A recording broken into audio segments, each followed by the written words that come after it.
berbicara tentang jangankan apa yang sehat harus gitu dilakukan. ya. Kita mungkin Kalau pernah sudah menjadi kaya direkalkulasi, pun yang bisa bisa kita hampir analisis hampir secara semua.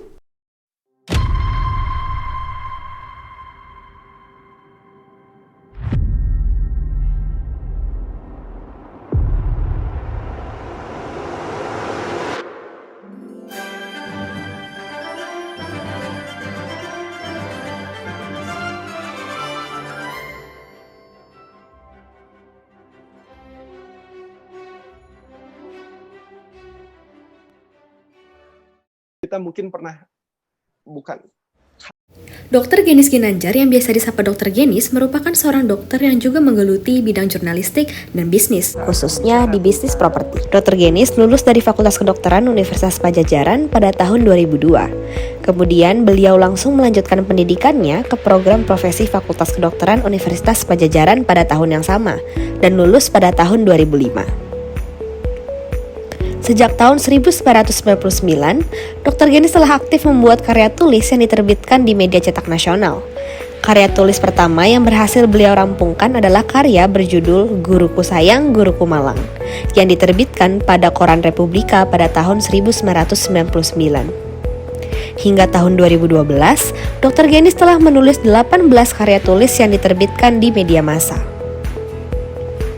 Tidak hanya membuat karya tulis, Dr. Genis juga berhasil menerbitkan buku pertamanya yang bertajuk Demam Berdarah A Survival Guide yang diterbitkan oleh Bentang Pustaka Mizan pada tahun 2008. Karir beliau dalam bidang kepenulisan terus berlanjut hingga tahun 2014.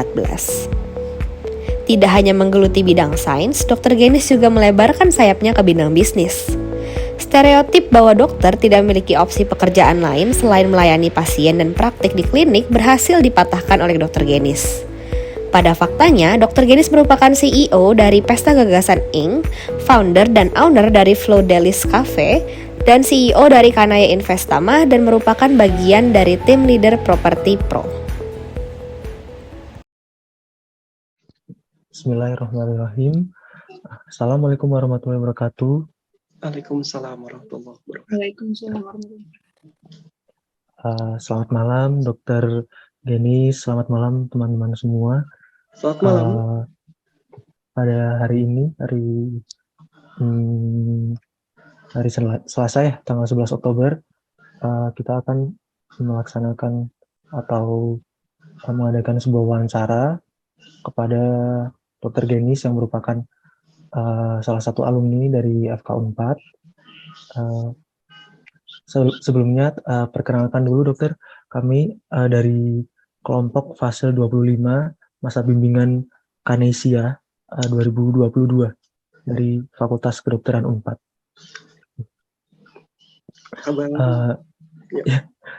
Nama saya Muhammad Sultan Raihan, bisa dipanggil juga Sultan aja dokter, nggak apa-apa.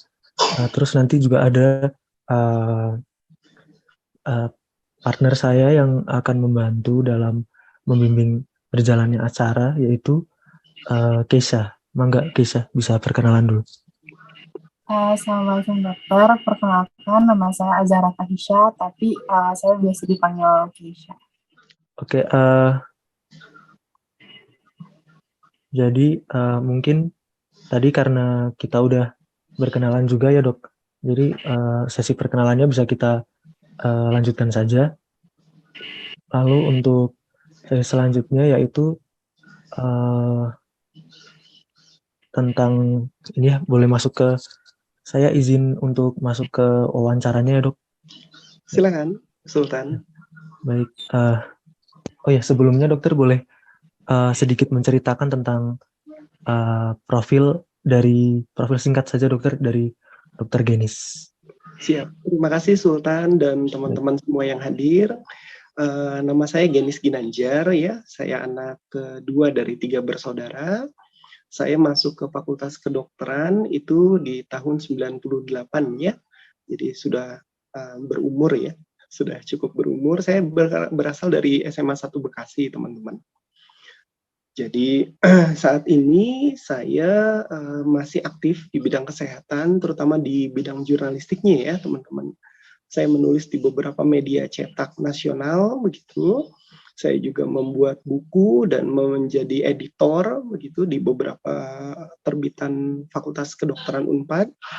Dan saat ini salah satu bidang juga yang saya geluti adalah bidang bisnis. Kak Hesya, teman-teman sekalian ya. Ini memang bidang yang ingin menjadi bidang pembeda kali ya, diferensiasi saya gitu ya. Karena saya dulu termasuk yang terilhami ya sama perkataan Prof. Tri nih. Ini kalau anak-anak Fakultas Kedokteran Unpad ini pasti hafal nih kredo ini ya. Jadi mahasiswa Fakultas Kedokteran itu seperti sel pluripoten katanya. Jadi kita itu bisa menjadi apapun yang kita harapkan, yang kita inginkan, gitu ya. Jadi jangan heran nanti dari Fakultas Kedokteran itu ada yang menjadi macam-macam profesinya. Ada yang tetap fokus di bidang kesehatan ya, itu bisa menjadi spesialistik gitu ya, bahkan subspesialis dari ilmu kedokterannya. Ada yang menjadi bagian dari bidang manajemen rumah sakit misalnya, seperti saya juga sempat mencicipi menjadi direktur rumah sakit swasta begitu. Kemudian juga ada yang malah menjadi pemimpin di kemasyarakatan ya. Jadi sedemikian luas sebetulnya cakupan ilmu kita di bidang kedokteran yang ujung-ujungnya sebetulnya Sultan dengan kawan-kawan itu kita punya satu kredo yang sama, yaitu memberi manfaat sebesar-besarnya ya bagi masyarakat. Apapun bidang yang nanti teman-teman pilih gitu. Mungkin itu ya Sultan ya. Silakan. Ya baik, terima kasih dokter atas tadi dokter sudah menyebutkan bahwa tadi dokter itu masuk FK Unpad itu tahun 98 ya dok? Betul. Berarti udah lumayan lama sih sebenarnya ya. Tapi walaupun lama, dokter juga masih kelihatan muda kok. Jauh ya. Masih siap. Oke, berarti Baik, mungkin kita mau masuk ke sesi wawancaranya sekarang. ya boleh, silakan. Oke. Tadi sama nggak? Dokter, baik, kita sekarang akan memasuki untuk sesi wawancaranya. Pertanyaan pertama, mungkin pertanyaan yang paling sederhana, yaitu mengapa Dokter Genis ingin menjadi seorang dokter? Oke. Jadi kayaknya saya termasuk generasi yang memandang salah satu cita-cita yang paling banyak ya diinginkan oleh anak muda waktu itu adalah menjadi dokter, teman-teman. Dengan semua konsekuensi logis yang ada di dalam profesi itu ya. Awalnya seolah-olah ikut-ikutan, teman-teman. Tapi begitu masuk ke Fakultas Kedokteran, kita berinteraksi dengan para guru kita yang mulia ya, itu keinginan yang semula hanya ikut-ikutan, artinya ikut-ikutan, ikut arus ya bahasanya, itu berubah tuh. Jadi profesi ini makin kita cintai setelah kita jalani. Ini beda sekali Kaisya. Jadi terutama ketika saya masuk tahap, kalau dulu disebutnya preklinik, mungkin sama ya. Nah, tahap preklinik gitu ya, kemudian masuk ke tahap klinik di rumah sakit, itu keinginan menjadi dokter itu bukan makin berkurang Kaisya, makin kuat gitu ya. Terutama ketika kita dulu masih relatif leluasa ya menyentuh pasien ya, memberi terapi dan seterusnya, tentu di bawah supervisi para guru kita, itu keinginan untuk menjadi dokter itu makin bertambah besar Kaisya. Jadi saya ingat betul ya kasus pertama yang membuat saya pengen cepat-cepat lulus gitu ya, pengen cepat-cepat pakai jas putih, berpraktek mandiri dan seterusnya. Itu adalah kasus orang-orang yang kalau masyarakat umum ya, barangkali juga nanti ada yang menyimak dari masyarakat umum, itu namanya penyakit kencing tikus ya, leptospirosis namanya. Jadi beda sekali Kaisya, dulu sistem saya itu dengan yang sistem akan teman-teman jalani, itu teman-teman lebih bagus sebetulnya, kurikulumnya makin bagus ya, jadi makin komprehensif dari awal. Kalau kita dulu terpisah antara teori dengan praktek. Jadi seolah-olah kita belajar dulu teorinya gitu ya, tanpa pernah melihat pasiennya. Nanti setelah tahap klinik baru kita bertemu dengan pasien. Nah, ketika bertemu dengan pasien tuh Kaisya, itu ilmu yang kita dapat di bangku kuliah itu betul-betul terasa gitu ya. Terasa tuh artinya begini Kaisya. Jadi ketika diagnosis leptospirosis disebutkan A, B, C, dan seterusnya kriterianya begitu ya, itu yang kita hadapin di depan pasien itu betul-betul sama, hampir 100%. Dan itu membuat saya langsung, oke, ini memang profesi yang saya pilih, gitu ya, dan kita harus bertanggung jawab dengan itu, karena waktu itu Keisha, kalau orang leptospirosis gitu ya, kemudian kita obati dan dia sembuh, itu kepuasannya beda sekali Keisha. Jadi kalau ada teman-teman saya yang bertanya, Dokter Genis, kenapa milih profesi kedokteran? Karena memang kita cinta gitu. Dan makin kita jalani itu, cinta itu makin besar Keisha. Itu yang membuat saya menyarankan ya, buat adik-adik saya yang malam ini ikut wawancara, perdalam terus ya ilmu profesi dan sering-sering begitu ya berinteraksi dengan masyarakat, terutama pasien. Jadi kalau ada waktu libur gitu ya, jangan sungkan tuh main ke kampus, main ke mana, main ke rumah sakit ya. Kita punya banyak jejaring. Jadi teman-teman bisa terpapar lebih awal istilahnya ya. Terpapar lebih awal itu yang membuat teman-teman nggak akan pernah, kalau bahasa saya tuh, kalau sudah sekali ketemu pasien dengan kasusnya, itu nggak akan pernah lupa tuh Keisha. Gitu ya.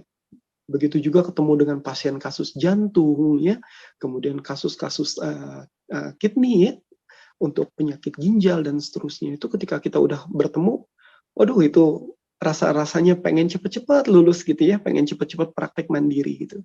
Dan itu yang membuat kita makin bertanggung jawab terhadap profesi ini gitu Keisha. Baik, mungkin ibarat kita di masa sekolah, kita ujian, belajar, dan ketika ujian apa yang kita pelajari itu keluar, itu tuh kayak rasa senang yang kita rasakan saat nanti bertemu pasien gitu ya Dok mungkin. Betul Keisha, jadi yang paling berkesan, itu kan tadi saya cerita sebelum saya menjadi dokter ya, sebelum disumpah. Ketika menjadi dokter, praktek di sebuah klinik dan di rumah sakit begitu ya Keisha, itu pengalamannya makin kaya Keisha. Jadi yang dulu kita berpikir, kasus ini sih mungkin nggak akan pernah kita dapatkan gitu ya. Ternyata kita dapat Keisha. Dan interaksi kita ketika kita bertemu dengan pasien itu akan menentukan seberapa besar gitu ya manfaat yang kita berikan ke masyarakat.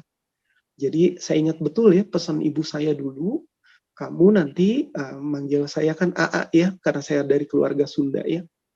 Nanti kalau jadi dokter, kalau pasien kamu nggak sanggup untuk membayar obat atau membayar ongkos kamu ya istilahnya uang jasa, itu kamu gratiskan gitu ya. Dan itu kepuasan itu nggak pernah hilang Keisha. Jadi saya sekarang masuk di dunia bisnis Keisha, gitu ya, uangnya mungkin relatif lebih banyak, jauh berlipat-lipat gitu ya dibandingkan ketika saya menjadi dokter. Tapi kepuasan menjadi dokter itu nggak pernah tergantikan Keisha. Jadi nikmatin, ini profesi yang paling harus kita syukuri gitu ya. Jadi bukan kita masuk di fakultas kedokteran bukan karena kita paling pintar ya, tapi memang kita chosen ya, the chosen one, orang yang terpilih. Nah, artinya ada tanggung jawab besar tuh di sana, gitu ya. Nah, tanggung jawab itu yang kita refleksikan dengan apa? Dengan mencintai masyarakat. Jadi bukan cuma tindakan kuratif, Keisha. Jadi preventifnya, Keisha, ini yang menantang. Itu yang membuat saya sering menulis di media massa. Salah satunya di Kompas ya, saya menjadi narasumber di Kompas, kemudian narasumber di beberapa majalah kesehatan gitu. Dan itu masih melekat tuh Keisha, kebahagiaan itu ya. Jadi kalau ingat kasus ini, ingat pasiennya ini, waduh itu nggak tergantikan ya, nggak tergantikan, bahkan dengan uang apapun, sebesar apapun nggak tergantikan. Mungkin kita bisa lanjut ke pertanyaan nomor 2, Sultan. Ya, baik dokter. Tadi luar biasa juga perjalanan karirnya. Tadi kan dengar-dengar juga dokter Genis itu sekarang menggeluti di bidang properti dan menjadi penulis buku juga ya, Dok? Iya. Pertanyaannya itu sudah berapa lama sih Dokter Genis menggeluti bidang-bidang tersebut gitu? Jadi Keisha, saya kan masuk di tahun 98 Keisha. Saya berbagi sedikit ya latar belakangnya. Jadi di tahun 98 itu Keisha dan teman-teman, di sini ada Bibi juga ya, itu Fakultas Kedokteran Unpad termasuk yang paling sedikit menerbitkan buku ajar. Jadi saya cerita sedikit ya, untuk menyemangati teman-teman nih, harus banyak menulis buku nanti kalau udah jadi dokter. Jadi yang menerbitkan buku dari Fakultas Kedokteran Unpad saat itu hanya buku dari Departemen Obgyn ya, Obstetri dan Ginekologi. Dan bukunya itu hanya ada 4, Keisha. Dan itu bertahun-tahun, Keisha. Itu saya ingat buku itu terbit tahun 84. Jadi saya masih usia 4 tahun, buku itu masih ada dan masih dipakai sampai saya menjadi mahasiswa di kedokteran di tahun 98. Artinya apa? Artinya kampus kita saat itu masih belum produktif menulis buku kesehatan. Nah, ini menjadi pecut buat saya, Keisha, buat saya Sultan gitu ya.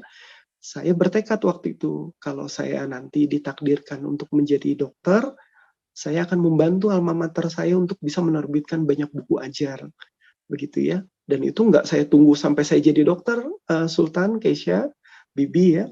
Jadi sejak saya mahasiswa, saya mulai itu membuat klub studi ya, jurnalistik kesehatan. Jadi kita mulai mengajar adik-adik kita, sesama mahasiswa, untuk menulis kesehatan, Keisha. Tujuannya apa coba? Tujuannya adalah membentuk kultur jurnalistik, kebiasaan kita menulis begitu. Jadi saya ingat betul ya, ketika saya sudah menjadi koas, saya sering datang ke Jatinangor masih. Jadi mengumpulkan adik-adik saya yang berminat dengan dunia jurnalistik kesehatan, kita latih tuh untuk menulis, dan kita sayembarakan. Jadi siapa yang bisa tembus ke Kompas, saya kasih hadiah jajan Batagor misalnya gitu ya, saya traktir. Padahal uangnya kalau dapat fee dari itu murni untuk adik-adik sendiri gitu ya. Jadi mereka terpacu tuh. Jadi saat itu kita bangga sekali Keisha, teman-teman, mahasiswa kedokteran Unpad sudah mulai rajin menulis di media massa yang terkenal. Jadi salah satu media massa yang paling susah dan paling bagus untuk ditembus itu adalah Kompas. Jadi itu, waduh, saringannya ketat sekali ya. Dan alhamdulillah mahasiswa kedokteran Unpad berkali-kali tembus di Kompas, Keisha, teman-teman. Dan itu adik-adik yang kita bimbing tuh. Jadi kita duduk melingkar tuh di taman, kan masih ada ya di FK ya, kayak semacam gazebo-gazebonya masih ada nggak? Masih ada ya? Nah, Iya, masih kita ada. kumpul di situ, ya 7 orang, 10 orang gitu ya. Saya datang dari Bandung ke Jatinangor, kita latihan seperti itu. Nah, akhirnya apa teman-teman? Nah, kalau istilahnya Steve Jobs itu ada yang namanya connecting the dots gitu ya, pernah dengar ya? Jadi sebetulnya apa yang kita lakukan hari ini gitu ya, itu adalah menghubungkan titik-titik kita di masa lalu. Ternyata setelah saya menikah, saya dipanggil, diminta oleh Prof. Tri untuk kembali ke kampus nih, Sultan. Misinya cuma satu, Sultan. Saya diminta untuk membantu penerbitan buku ajar. Gitu. Saya ditargetkan harus bisa menerbitkan 10 buku ajar dalam waktu 1 tahun. Alhamdulillah kita bisa melampaui itu, Sultan. Dan kita menerbitkan lebih dari 28 buku ajar baru dari Fakultas Kedokteran Unpad. Yang membanggakan apa, Sultan? Yang membanggakan editornya adalah para mahasiswa yang kita latih ketika kita masih di kampus Jatinangor. Jadi kebayang ya, ternyata nggak pernah ada yang kebetulan di dunia ini. Gitu. Itulah yang disebut connecting the dots. Jadi kalau misalnya Bibi senangnya jurnalistik ya, suatu saat keterampilan jurnalistik itu tanpa sadar, itu membentuk perilaku kita di masa depan. Itulah yang disebut connecting the dots. Jadi kita hanya bisa melihat apa kita hari ini, itu dari kita yang kita lakukan di masa lalu. Dan alhamdulillah dengan kebiasaan itu, kampus kita sekarang sudah mulai banyak buku ajarnya. Jadi kalau di kedokteran itu ada toko buku yang terkenal namanya Sagung Seto ya. Pernah dengar ya? Nah, nanti boleh lihat tuh terbitan-terbitan Fakultas Kedokteran, salah satunya editornya saya di sana. Begitu, Sultan. Oke, baik dokter. Berarti dokter itu termasuk yang cukup itu ya, cukup berpengalaman dalam hal menulis buku dan menerbitkan buku. Lalu untuk di bidang propertinya, apa sudah berapa lama itu dokter menggeluti atau memulainya itu dari mana dokter gitu? Ya. Jadi Sultan dan teman-teman, properti atau bisnis di bidang properti itu sebetulnya juga bagian dari connecting the dots itu. Jadi sekarang kan saya di marketing properti ya. Ternyata di dunia properti misalnya di dunia marketing itu ada ilmu namanya copywriting. Ternyata copywriting itu adalah bagian dari jurnalistik, teman-teman. Jadi ketika kita masuk ke bisnis baru itu nggak kaget kita. Karena keterampilan kita yang kita pupuk sejak kita masih mahasiswa semester 1 ya, kemampuan menulis kita, itu terpakai di dunia kerja, teman-teman. Jadi sekarang saya memimpin sebuah agensi besar di bidang properti gitu ya. Dan itu bekalnya adalah bekal jurnalistik, teman-teman. Jadi nggak ada yang kebetulan ya. Saya juga dulu berpikir kenapa saya nyasar ke sini ya. Ternyata nggak nyasar sama sekali, teman-teman.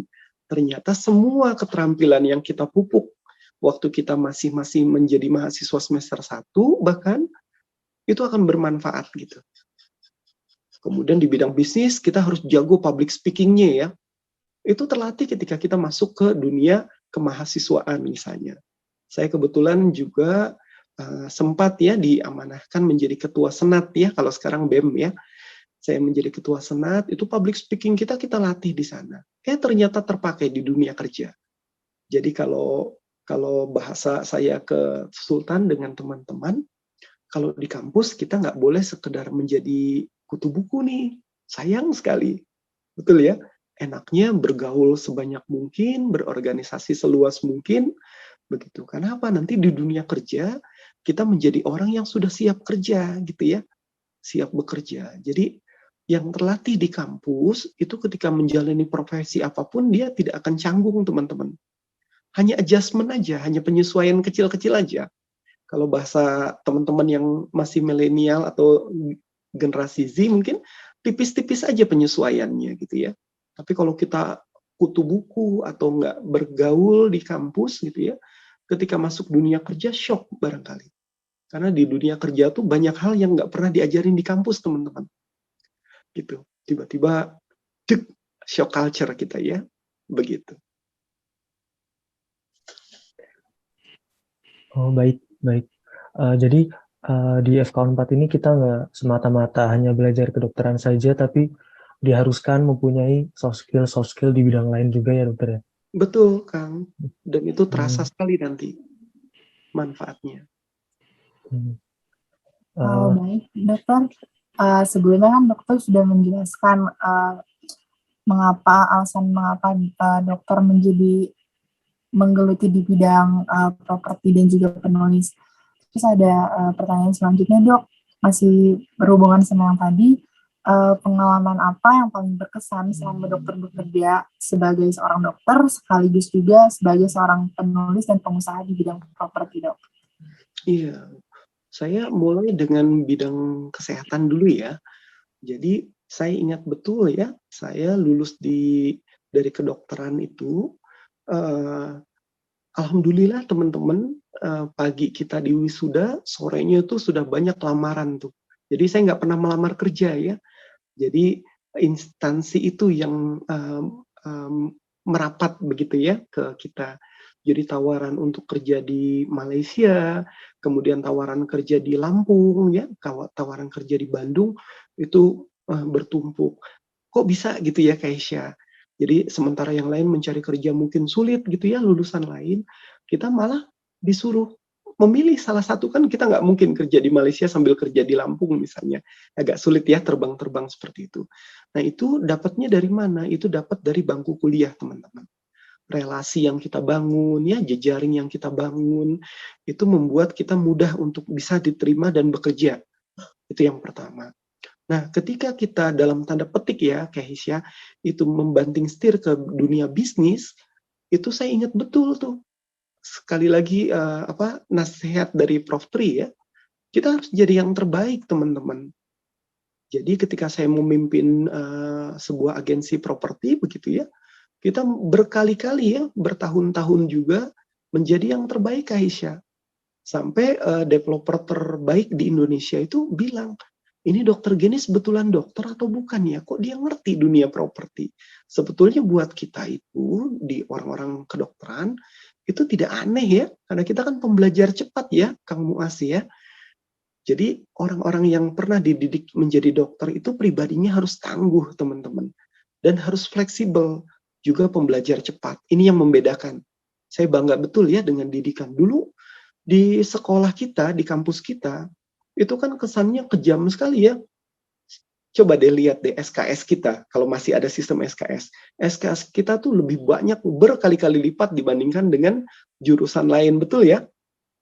Beban kuliah kita lebih besar dari itu. Kalau kita ditanggapinya secara negatif, waduh kita akan capek sekali. Tapi kalau kita nikmatin itu, ketika di dunia kerja kita bisa memimpin banyak orang. Kita sekarang memimpin ribuan nih karyawan kita, gitu ya. Dan kita menjadi yang terbaik teman-teman di bidang yang kita pilih, yang di bidang yang kita tekuni, gitu ya. Dan kita membuat beberapa perusahaan nih teman-teman. Jadi ketika dulu kita dalam tanda petik kita menjadi pegawai, sekarang kita membuka lapangan kerja. Kayak ini yang saya pengen teman-teman juga punya jiwa entrepreneurship-nya. Nah ini yang saya rasa berkah ketika kita jadi mahasiswa kedokteran adalah itu. Jadi beban yang besar itu, kalau kita tanggapi itu secara positif, itu menjadikan kita tangguh. Jadi saya ingat ya, mungkin juga teman-teman pernah masuk ke lobi A1 ya, gedung A1, itu ada gambar yang terpampang besar di situ ya. Laut yang tenang itu tidak pernah akan menciptakan pelaut tangguh. Betul ya?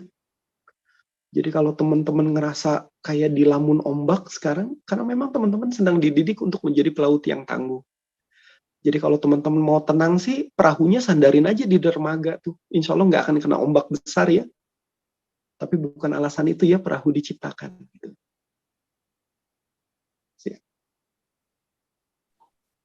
Baik dokter, terima kasih atas jawabannya. Tadi dokter juga menyinggung tentang beban mahasiswa kedokteran ya.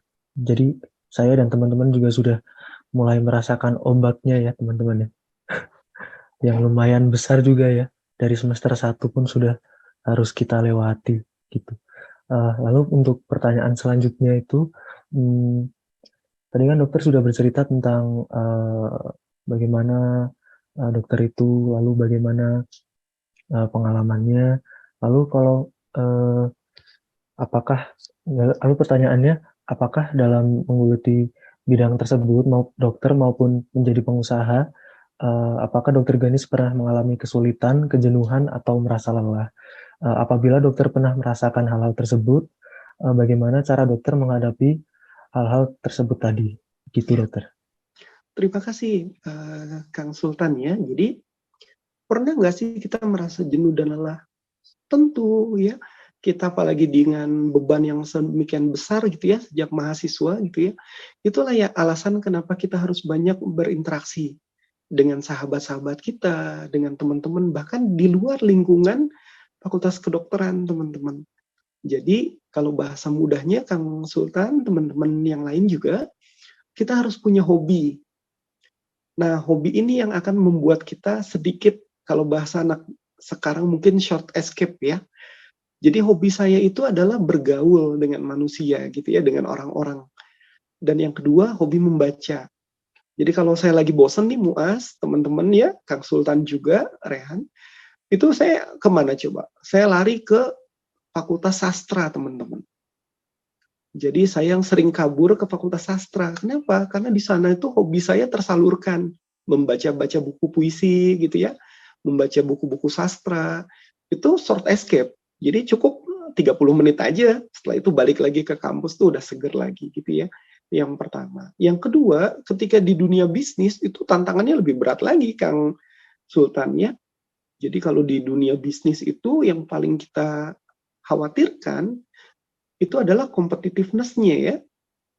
Jadi kalau kita nggak kuat-kuat tuh bukan sekedar jenuh ya, yang ada kita bisa terpental itu.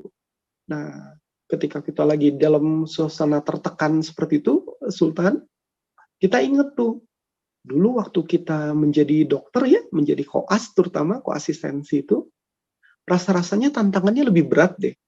Karena kita menghadapi ketegangan itu, yang kita hadapi atau yang kita tangani kan nyawa manusia, betul nggak? Sedangkan di dunia bisnis kan paling jauh cuman rupiah ya, uang ya. Jadi uang yang hilang sih kayaknya nggak ada sebandingnya ya dibandingkan dengan nyawa. Dengan itu kita menjadi tough lagi, tangguh lagi. Gitu. Makanya saya suka ingat ya perkataan Prof. Tri itu selalu saya ulang-ulang di kepala saya ya. Jadi kalau kita udah jadi dokter, bertindaklah seperti sel pluripoten gitu ya. Jadi kita bisa menjadi apapun. Betul-betul terasa itu nasihat itu. Dan kita tangguh di bidang apapun ya yang kita pilih nanti. Misalnya nanti Kaisya memilih, saya pengen jadi presiden dok, misalnya. Jadi yang terbaik Kaisya. Gitu. Bebannya berat? Enggak. Di kedokteran rasa-rasanya lebih berat deh, seru deh. Jadi kalau kita bisa tangguh di fakultas kedokteran, di dunia nyata pasti kita lebih tough gitu ya, lebih tangguh. Begitu teman-teman. Baik dokter. Nah, kalau tadi kan dokter sudah menjelaskan ke kita bagaimana tantangan yang dokter hadapi dalam menghadapi bidang di kesehatan ataupun yang di bukan kesehatan ini.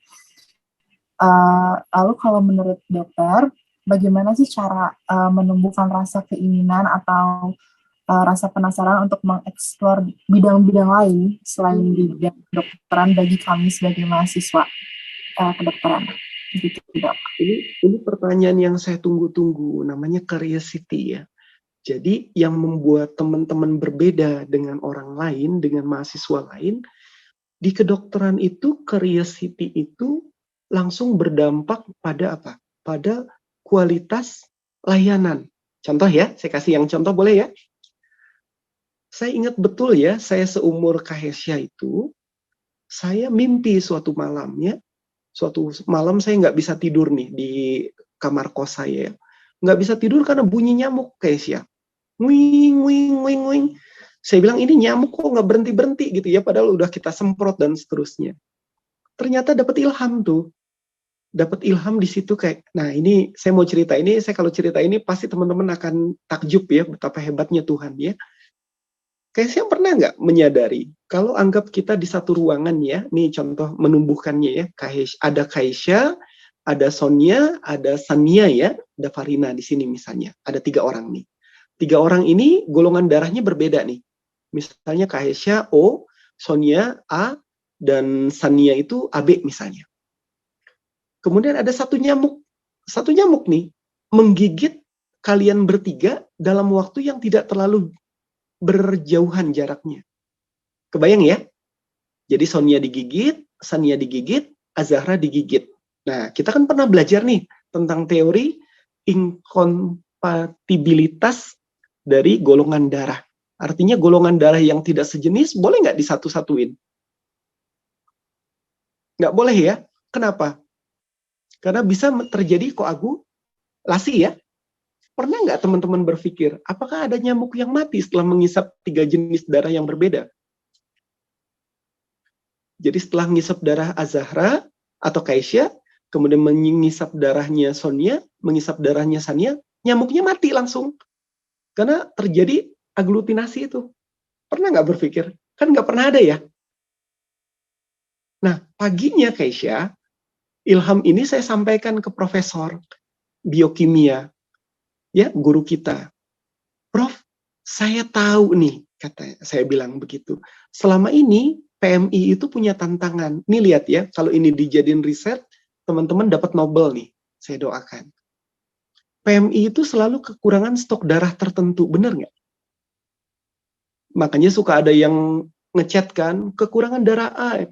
Bayangkan kalau seandainya suatu saat, ini mah baru, kalau bahasa kita masih postulat ya, bayangkan kalau suatu saat nih, ya, suatu saat kita nggak perlu lagi tahu golongan darah. Karena seolah-olah di dalam tubuh nyamuk itu ada zat yang bisa menghapus antigen. Kebayang nggak teman-teman? Jadi seolah-olah semua darah manusia itu sama. Ya, jadi asumsinya di proboscis, di mulutnya nyamuk, itu pasti ada antigen. Kalau bahasa saya, washing antigen. Jadi dia menghapus semua jenis golongan darah. Kebayang nggak teman-teman? Jadi semua darah itu akan sama. Kalau semua golongan darah itu sama, nauzubillah min dzalik, jangan ya, ini bukan ngedoain, nauzubillah min dzalik, jangan. Misalnya Kaisya mendapatkan suatu kecelakaan, jangan ya, ini bukan doa, ini hanya ilustrasi.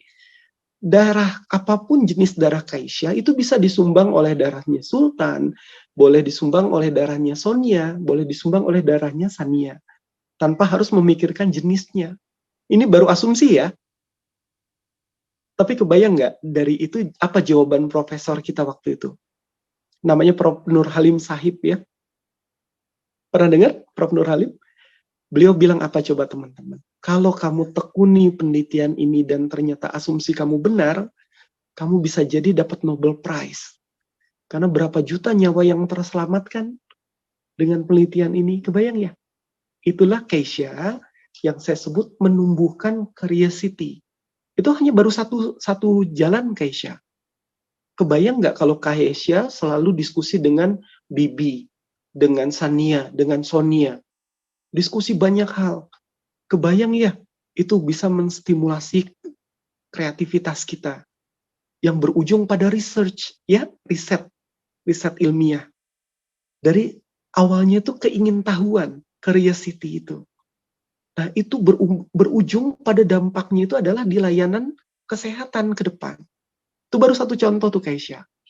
Yang kedua Kaisya, saya selalu percaya masyarakat kita itu bukan butuh sekedar obat-obatan, bukan butuh sekedar layanan kesehatan, kita butuh diedukasi Kaisya. Sementara ini kalau kita lihat TV, yang ada itu adalah gosip, ya. Kalau istilahnya Sultan mungkin acara-acara yang unfaedah. Betul ya? Kebayang nggak kalau suatu saat, saya udah sampaikan ini ke Prof. Tri waktu itu, kebayang nggak kalau suatu saat kita punya satu stasiun TV yang selama 24 jam, itu acaranya adalah acara kesehatan. Tapi dikemasnya dengan cara yang sangat menarik. Di sana ada medical debates, ya, debat kedokteran. Di sana ada penemuan mutakhir dunia kedokteran. Di sana ada macam-macam layanan kesehatan, edukasi kesehatan. Jadi acara TV itu mengedukasi, kebayang ya teman-teman ya. Dan kalau ini bisa terwujud teman-teman, itu kita nggak ada lagi cerita orang itu berobat, maaf sekali, ke dukun teman-teman. Jadi dulu ada pameo Kaisya teman-teman ya. Jadi orang itu lebih percaya sama orang pinter daripada dokter katanya. Jadi kalau patah tulang, diobati dulu oleh dukun tulang. Setelah itu dirujuk ke dokter. Jadi kita sudah dapat tulang patah, fraktur, yang sudah terinfeksi teman-teman. Yang sudah maloklusi dan seterusnya. Jadi malunion dan seterusnya. Waduh, ini ngeri sekali kan teman-teman. Tapi kalau kita bisa edukasi mereka, nah ini kan itu yang saya bilang. Jadi pertanyaan Kaisya bagus sekali ya. Tumbuhkan rasa keingintahuan, hal-hal yang baru, nanti bermanfaat Kaisya. Jadi saya begitu masuk ke bisnis, saya kosongkan gelas saya. Saya nggak pernah ngerasa saya pintar, nggak. Kita kosongkan gelas kita. Ini ilmu baru. But I have to be the best. Gitu ya. Saya harus jadi yang terbaik di bidang baru yang saya pilih. Gitu. So, kita belajar cepat, kita bertanya lebih banyak, kita belajar lebih banyak, karena kita nggak punya ilmunya, Kaisya, tentang ilmu bisnis ini, kan. Ternyata kita menjadi yang terbaik, Kaisya. Gitu ya. Semangat ya, teman-teman ya.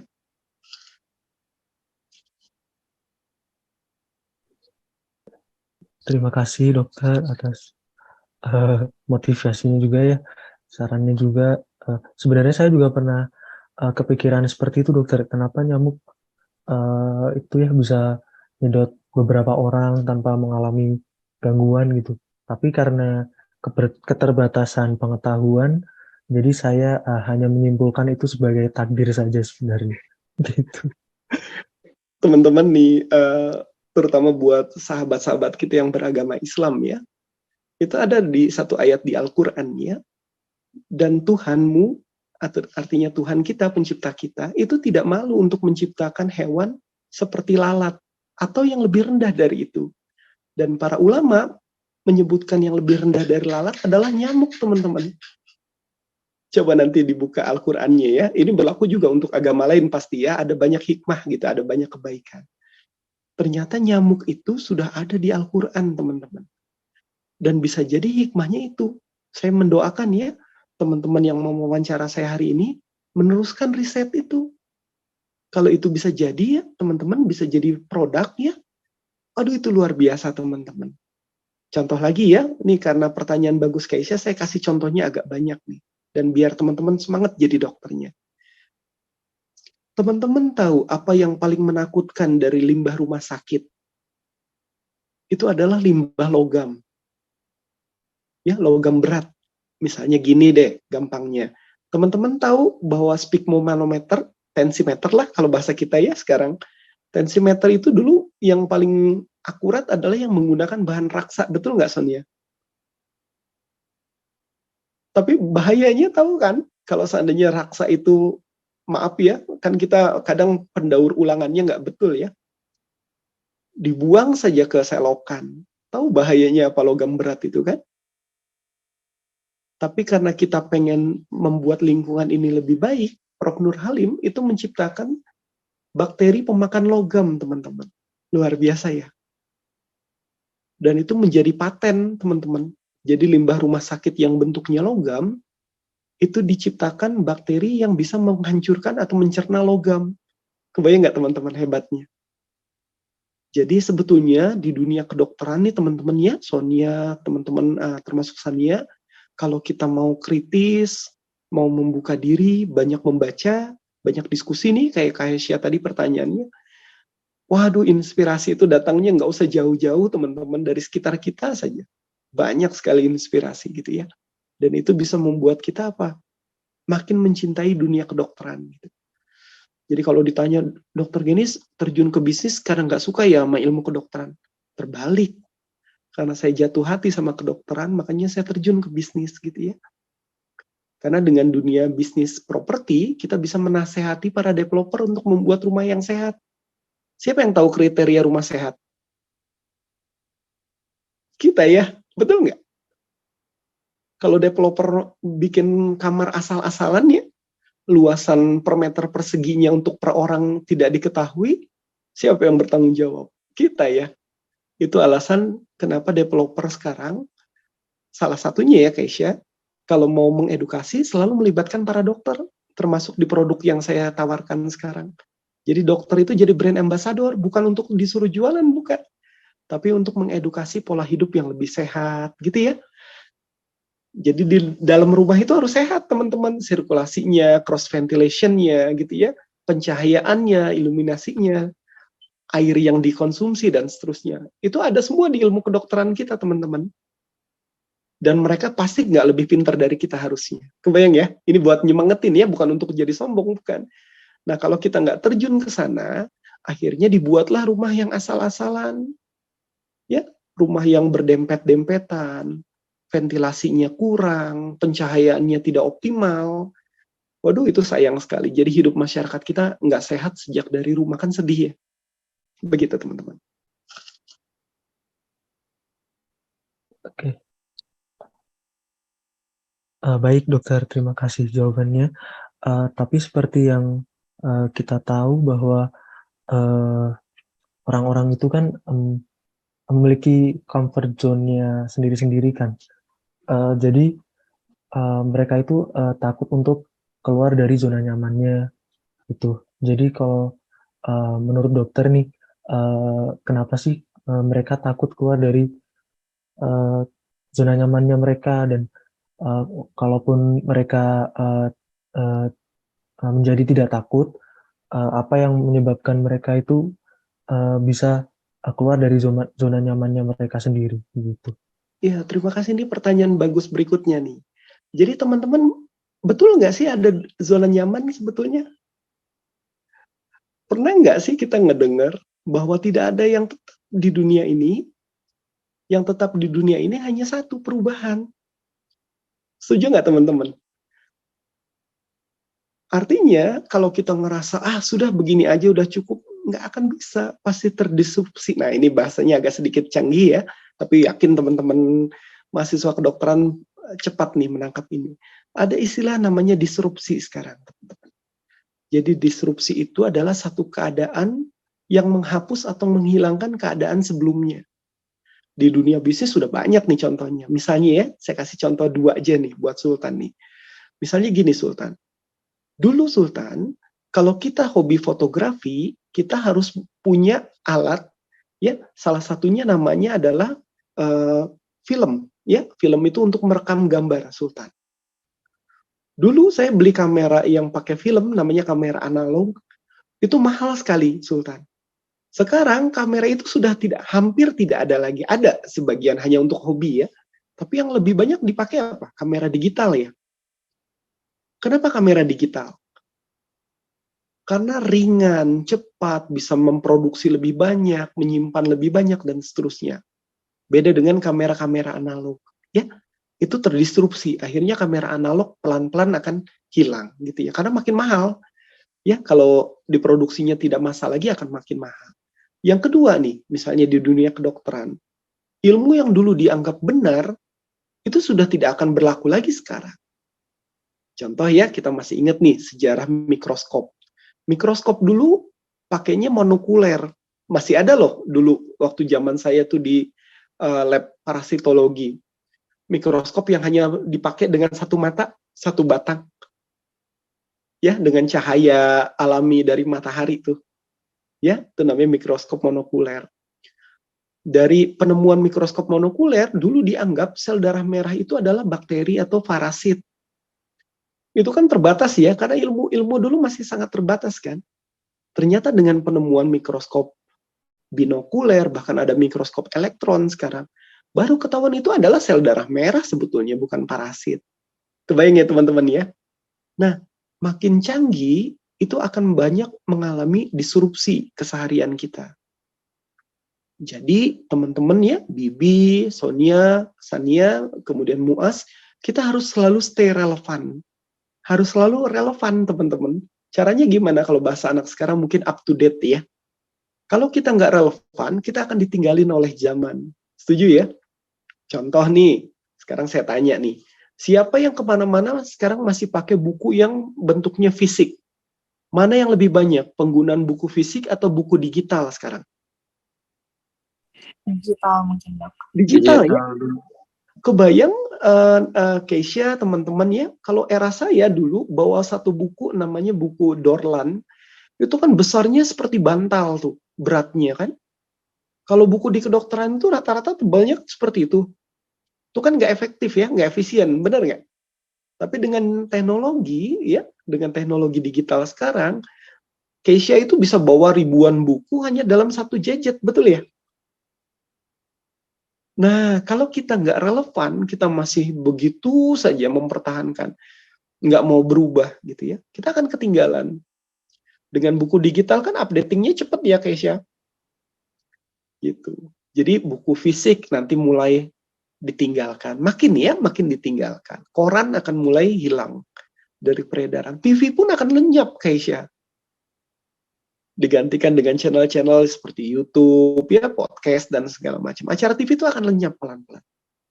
Nah, itu kalau jadi pertanyaannya, apa mungkin kita mempertahankan di zona nyaman? Tidak ada zona nyaman, itu nggak ada sebetulnya, teman-teman. Gitu. Jadi kalau kita mau tetap eksis, kalau bahasa anak sekarang ya, bahasa generasi Z, Gen Z itu, kita harus stay relevan gitu. Jadi kalau kita nggak relevan, kita akan hilang, Keisha. Jadi bukan sekedar nggak eksis, hilang, ngeri ya. Jadi kalau dulu era saya nih misalnya ya, kalau mau makan, kita harus mendatangi kantin, kafe. Sekarang kafenya yang kita bawa ke rumah kan? Dengan teknologi layanan antar ya. Gitu. Di era pandemi kerasa sekali tuh, kita hampir nggak keluar rumah, Keisha. Jadi dari rumah tuh kita beli apapun bisa dipesan antar gitu ya. Itulah disruption-nya atau disrupsi gitu. So stay relevan ya teman-teman.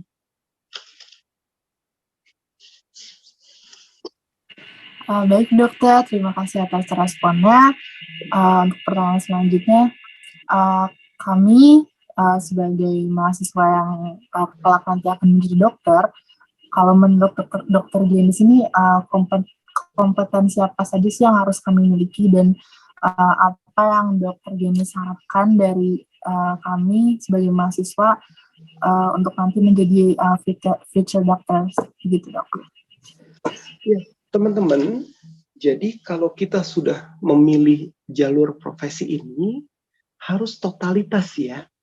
Jadi nggak boleh ada setengah-setengah nih teman-teman.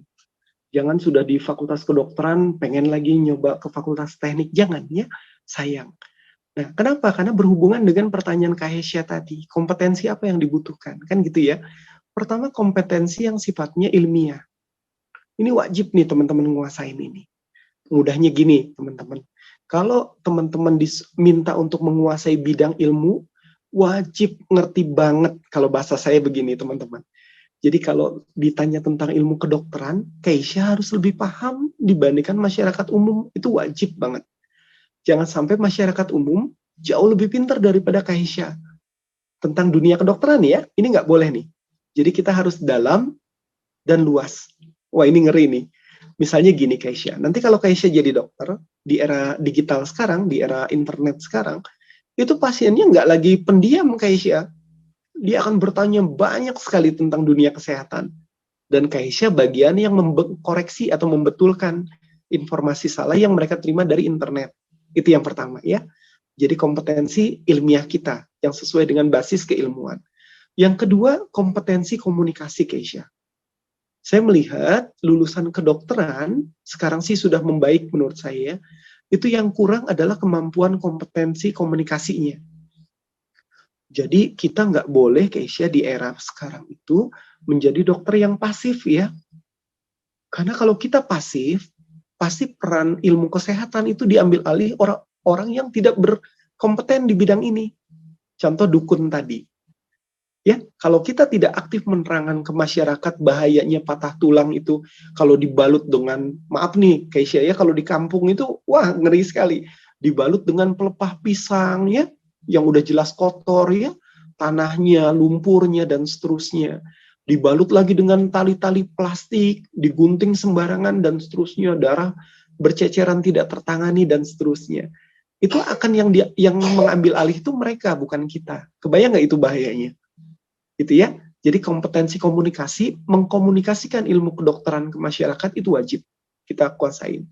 Yang ketiga, ini adalah eranya kompetensi, tapi jauh lebih penting lagi selain kompetisi aja adalah kemampuan kita untuk bisa berkolaborasi, Keisha. Ini yang seru nih, Keisha, teman-teman ya. Ini wajib teman-teman latih sejak mahasiswa. Apa contohnya? Contohnya kemarin. Teman-teman pasti ngikutin ketika era pandemi itu mencapai puncak. Ya, di bulan Juli 1 tahun yang lalu. Apa yang terjadi, teman-teman? Rumah sakit kita kepenuhan, teman-teman, overload. Ya, pasien itu dirawat sampai ke selasar ya. Selasar teman-teman tahu ya. Selasar itu di tempat berjalan orang tuh namanya selasar di rumah sakit. Dan kita kekurangan ventilator, teman-teman. Itu baru kerasa tuh bahwa populasi besar itu ada tanggung jawab yang besar di sana. Teman-teman tahu nggak apa yang dilakukan oleh guru-guru teman-teman? Ini kebanggaan kita di Alma Mater Unpad. Apa tahu nggak teman-teman? Kita membuat ventilator sederhana bersama dengan teman-teman ITB. Jadi otaknya itu adalah otak dari para guru kita di Fakultas Kedokteran Unpad. Nanti abis ini googling ya, ini kebanggaan kita. Jadi ilmu itu dihasilkan dari kemampuan kita berkolaborasi. Nggak selalu berkompetisi ya teman-teman ya, saya ulang ya, kolaborasi ini. Jadi ITB itu punya keterampilan untuk, punten ya misalnya kelistrikannya, yang kita nggak pernah belajar tentang itu kan. Tapi kalau fisiologinya siapa yang menguasai teman-teman? Kebayang ya? Itu kita, kompeten, itu teman-teman saya di sana. Angkatan 98 tuh salah satunya Dr. Reza Sujud, spesialis anestesinya dari Unpad. Dengan kolaborasi itu, kebayang nggak teman-teman, berapa banyak nyawa yang terselamatkan karena kita bisa menciptakan ventilator sederhana. Luar biasa ya. Jadi di kedokteran itu tidak bicara tentang uang saja teman-teman, tapi kemampuan kita menyelamatkan nyawa. Yang keempat, kemampuan berinovasi teman-teman. Jadi ketika era COVID kemarin, kontribusi Unpad salah satu yang paling banyak adalah menciptakan selain vaksinasi ya, karena ketua vaksinasinya guru teman-teman tuh. Ada yang kenal nggak? Ayo cari ya di Google ya. Cari, itu kebanggaan kita tuh. Jadi era COVID kemarin tuh nama Unpad itu berkibar, teman-teman. Kalau teman-teman belum tahu, googling. Seorang profesor anak ya, dari bagian anak pediatri. Nah, yang keempat tadi adalah kemampuan inovasi, teman-teman. Jadi inovasi ketika era COVID kemarin, Unpad itu menciptakan teknologi sederhana yang namanya CEPAD. CEPAD. Jadi alat diagnostik yang murah meriah buatan alma mater kita. Tepuk tangan dong buat Unpad. Ini yang dipakai seluruh Indonesia, teman-teman. Inilah yang saya sebut kemampuan, 4 kemampuan dasar ini.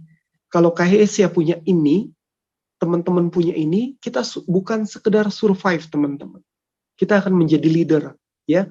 Saya ingetin teman-teman ya, teman-teman nggak boleh jadi follower. Kita harus jadi leader.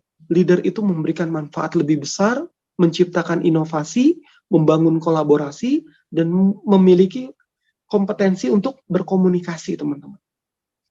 Jadi gitu ya, kalau pertanyaannya kompetensi apa itu? Jadi saya kasih contoh langsung, wah ini anak Unpad ya, kalau saya bilang anak Unpad itu harus jadi yang terbaik, harus jadi leader. Dan itu kita buktikan di lapangan, teman-teman. Di bidang apapun yang nanti teman-teman pilih, itu teman-teman harus jadi the best-nya. Jadi saya pengen ya dan mendoakan 10 tahun lagi saya ketemu lagi sama teman-teman yang cerita ke saya, "Dok, saya memilih jalur ini, Dok, dan alhamdulillah kami yang terbaik, Dok, di bidang ini." Misalnya mau jadi pengusaha paling baik gitu ya. Jadi pemimpin yang paling inspiratif gitu ya. Ini saatnya Unpad memimpin, teman-teman. Gitu ya. Jadi era COVID kemarin tuh kelihatan kemampuan alma mater kita ya. Inovasinya hebat, vaksinasinya juga kita yang ngelit ya, kita yang memimpin dan seterusnya. Inilah alma mater kita. Jadi nggak boleh tuh nggak bangga sama alma mater ya. Dan kebanggaan itu dibuktikan nanti KHSIA adalah the next leader gitu ya di bidang ilmu kesehatan. Begitu juga Sultan, apalagi Bibi, juga Sonia, ya Sania, Muas dan kawan-kawan yang lain. Ada Saiza juga di sini. Ya, semangat teman-teman ya. Baik dokter, terima kasih atas responnya. Mungkin tadi jadi kompetensi-kompetensi yang dibutuhkan oleh kami itu ada kompetensi ilmiah, terus berinovasi, dan berkomunikasi begitu-begitu ya dok. Untuk tadi itu sebenarnya ada pertanyaan terakhir dari saya dan Sultan, tapi mungkin teman-teman ada yang masih penasaran dan ada yang masih ingin ditanyakan ke dokter Genis, dipersilakan teman-teman kalau ada yang mau bertanya.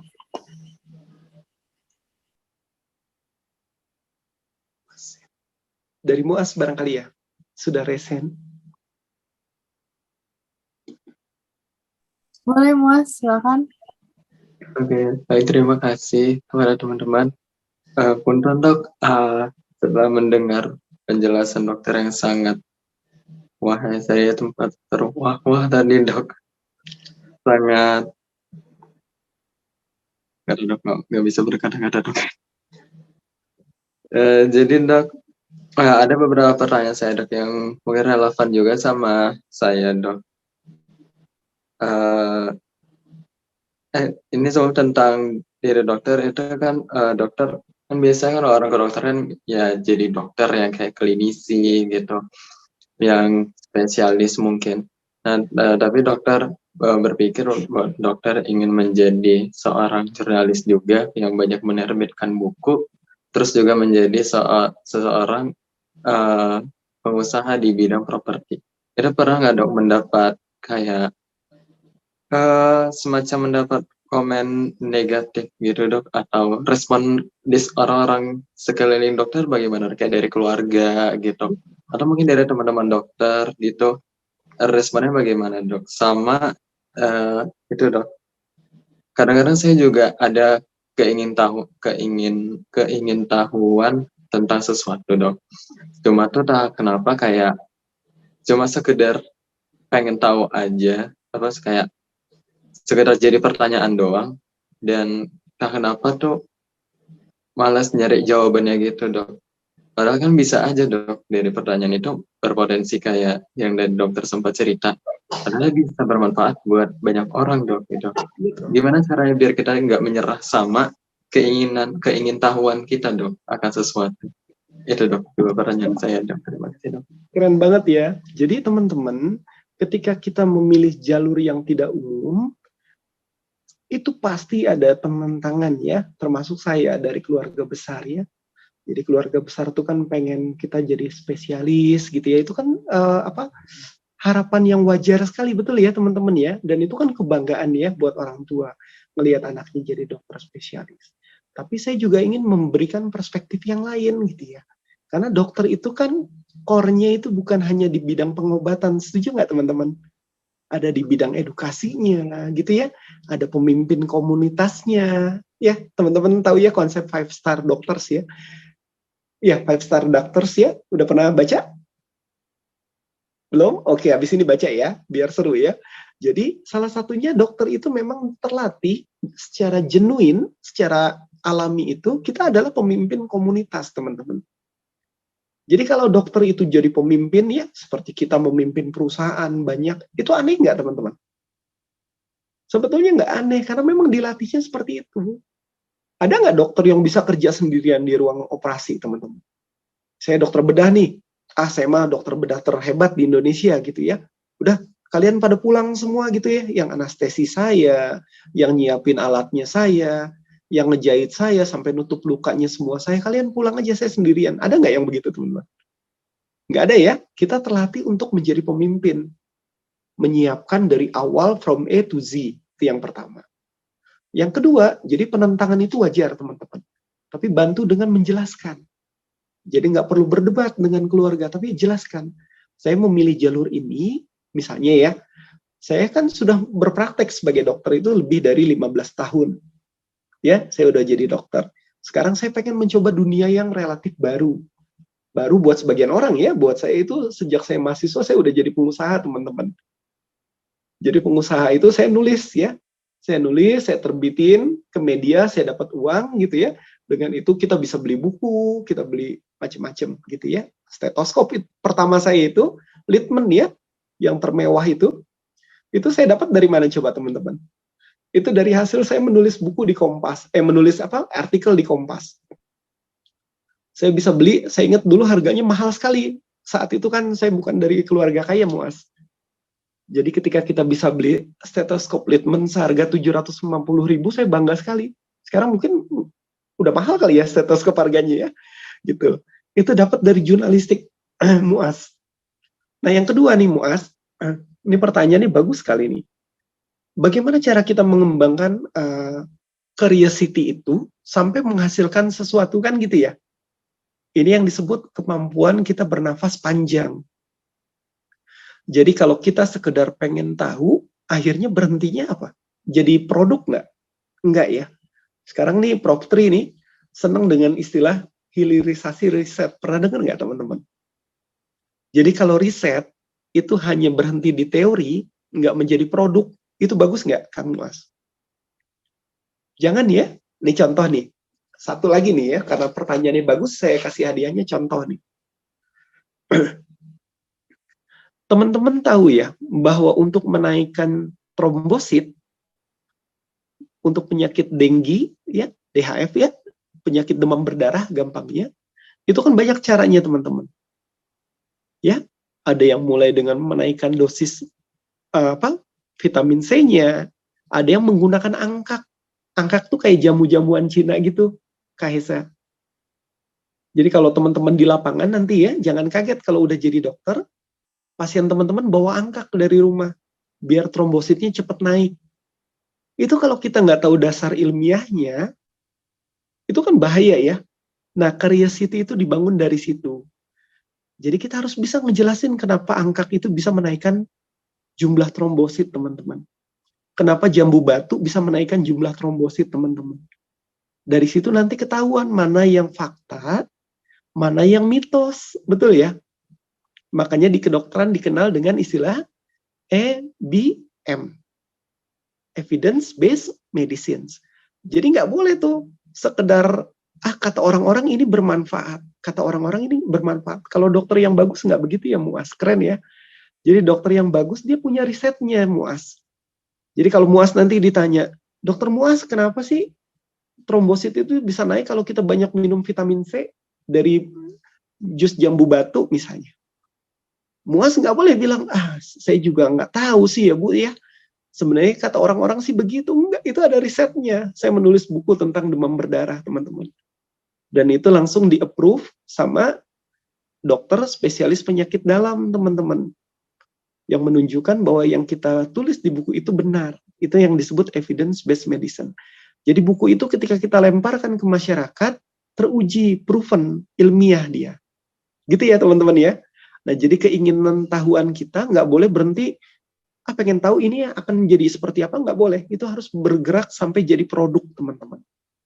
Nah itulah alasan kenapa obat-obatan modern itu menjadi sangat bermanfaat teman-teman. Keren kan?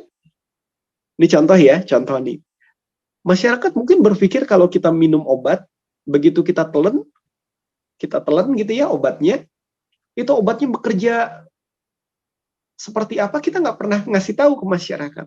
Coba kalau kita jelaskan, coba.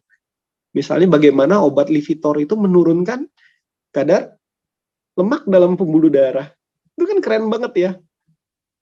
Belajarlah itu ilmu biokimianya di situ, biochemistry-nya di situ. Wah, itu keren banget MUAS. Jadi kalau MUAS pengen belajar secara holistik itu, secara menyeluruh itu, wah, ini tempat yang tepat ya. Jadi kita bisa belajar banyak nih dari ilmu kedokteran. Gitu teman-teman. Nah itulah yang bikin kita berbeda. Jadi kalau kita mau jadi dokter yang hebat, berpikirnya harus utuh teman-teman. Dan biasain sampai ujung kalau bahasa saya. Kalau bekerja itu nggak boleh setengah-setengah tuh. Jadi kalau saya kan, kalau di tempat kerjaan saya terkenalnya galak nih MUAS nih. Di depan teman-teman aja nih, saya pura-pura baik ini. Kenapa? Karena saya pengen mereka jadi yang terbaik, teman-teman. Nggak boleh kalau ikut sama saya itu menjadi orang setengah-setengah, nggak boleh. Jadi kalau saya udah terjun ke satu bidang, saya harus jadi yang terbaik di situ, insya Allah. Ini bukan tentang sayanya ya, tapi tentang spiritnya. Seorang dokter tuh seperti itu, teman-teman. Kalau berpikir, bekerja, dia harus berpikir untuk memberikan pelayanan yang terbaik untuk masyarakat. Begitu, teman-teman. Masya Allah, terima kasih atas jawabannya tadi. Apakah menjawab MUAS? Sangat menjawab dok. Terima kasih banyak dok atas jawabannya dok. Baik, untuk teman-teman yang masih memiliki pertanyaan, kita berikan satu pertanyaan lagi ya. Mangga, boleh. Yang mau bertanya, silakan. Oke, baik. Sepertinya tidak ada yang bertanya, dok. Kalau begitu, karena sudah di penghujung acara juga, saya mau meminta, oh ya, dokter, mohon maaf, apakah dokter boleh memberikan closing statement dan moto hidup dokter gitu. Jadi teman-teman, saya malam ini melihat wajah teman-teman itu seperti saya refleksi di tahun 98 ya. Semangatnya ya, dan saya tahu yang hadir hari ini akan menjadi pemimpin hebat ya di bidangnya masing-masing, insya Allah. Saya mendoakan itu. So, stay relevan ya. Jadi harus relevan teman-teman. Jadi jangan pernah berhenti dan jangan pernah merasa sudah pintar, nggak boleh gitu ya. Jadi ilmu itu berkembang terus, ilmu itu bergerak cepat, terjadi disrupsi di mana-mana ya. Jadi harus relevan. Nah, cara menjadi relevan itu adalah pertanyaan awal dari Kahesa. Bangun sikap selalu pengen tahu sesuatu yang baru. Dan itu nanti akan berujung pada produk atau layanan terbaik kita. Dan kalau itu yang teman-teman lakukan, rasa-rasanya sih ya, rasa-rasanya. Kayaknya kami pede banget ya menitipkan masa depan Indonesia itu ke teman-teman. Insya Allah. Kita kan makin tua nih. Jadi kalau penerus kita itu sehebat Kahesa, MUAS, Bibi, dan teman-teman semua yang hadir ya, termasuk Sultan, rasa-rasanya sih saya pede banget ya, dan ikhlas banget memberikan estafet ini ke teman-teman. So, stay relevan. Baik, terima kasih dokter atas segala jawabannya maupun tadi yang sudah bertanya kepada Dokter Muaz. Terima kasih atas pertanyaannya juga. Lalu untuk selanjutnya, sesi selanjutnya, perkenankan kami untuk mendokumentasi pertemuan pada malam hari ini ya Dokter. Siap. Untuk BB, mangga dipersilakan buat dokumentasi. Oke, baik. Sebelumnya kita ada gaya tertentu nggak nih? Mau foto-fotonya? Boleh. Gini aja ya semuanya ya, bisa gitu. Moto fasil kita nih, Dok. Fasil. Bisa. Oke, saya izin ini ya, screenshot ya. Aduh, saya nggak bisa ada tanda gini ya. Udah. 1, 2, 3. Oke, baik. Terima kasih. Terima kasih semua ya. Selamat malam. Sukses semua ya di kedokteran ya. Thank you Muaz, teman-teman. Terima kasih banyak dok. Selamat malam. Terima Selamat kasih, istirahat dokter. dok. Terima kasih, dokter. Sangat bermanfaat sekali informasi-informasinya ya. Pamit ya. Iya. Baik.